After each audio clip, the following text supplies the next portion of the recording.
কিয়ামতের আগে আগে আরো কিছু মানুষকে আল্লাহ পাক কিন্তু শূকর এবং বানরে পরিণত করবেন। এই হাদিসটা কি জানেন? হাদিসটা শুনে রাখেন, এটা আখিরুজ জামান বা কিয়ামতের আলামত সংক্রান্ত হাদিসগুলোর মধ্যে পাবেন।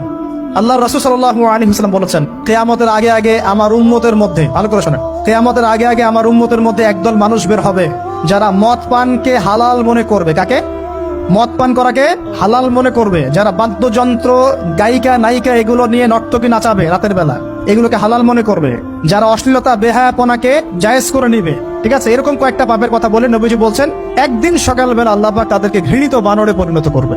এটা হবে সামনে, কখন কিভাবে হবে আল্লাহ ভালো জানেন। এবার আমি কনসেপ্টে চলে আসি। এই যে পৃথিবীতে নেমে আসলাম, তাহলে আমরা কোত্থেকে আসছি ভাই? আমরা কি পৃথিবীর অধিবাসী ছিলাম?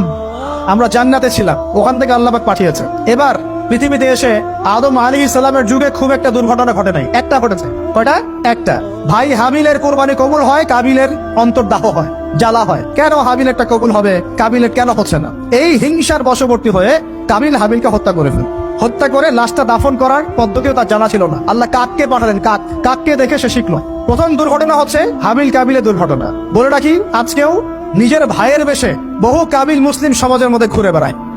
নিজের ভাইয়ের লেবাসে, পোশাকে, সুরতেই বহু কাবিল এখনো কিন্তু মুসলিম সমাজে ঘুরে বেড়ায়। তো আমরা কাবিলদেরকে কাবিলের পরিণতি সম্পর্কে সচেতন করতে চাই।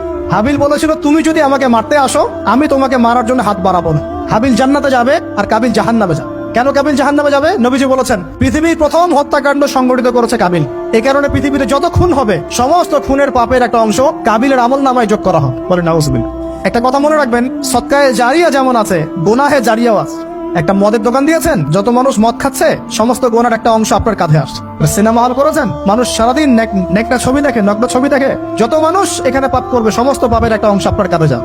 আবার একটা মাদ্রাসা করেছেন, যত মানুষ এখানে দ্বীনি ইলম শিখবে, এই নেকির একটা অংশ আপনি পাবেন ইনশাআল্লাহ। মরে গেলেও কবরে পাবেন ইনশাআল্লাহ। আল্লাহ পাক আমাদের সবাইকে সদকায়ে জারিয়া করার তৌফিক দেন, গোনাহে জারিয়া থেকে বাঁচিয়ে রাখুন। খুব খেয়াল রাখবেন, আল্লাহ পাক আমাদের হেফাজত করুন বলি আমিন। এবার ওই যুগ শেষ, নূহ আলাইহিস সালামের যুগ। এই যুগে আল্লাহর একই সুন্নাত, নূহ আলাইহিস সালাম 950 বছর দাওয়াত দিলেন, 40টা বা 80টা পরিবার ইসলাম কবুল করেছে, বাকিরা করে নাই। যারা করে নাই আল্লাহ পাক তাদেরকে ডুবিয়ে মারলেন, যারা করেছে আল্লাহ পাক উদ্ধার করলেন। সোজা কথা, আজকে সারা পৃথিবীতে যত মানুষ আমরা বেঁচে আছি না, আমরা কোনো না কোনো ভাবে ওই 80 পরিবারের সদস্য। আমরা ভাই ভাই, আমরা ওই ফ্যামিলি, 80 ফ্যামিলির অন্তর্ভুক্ত। কিরকম করে? নূহ আলাইহিস সালামের 4 সন্তান ছিল। কয় সন্তান?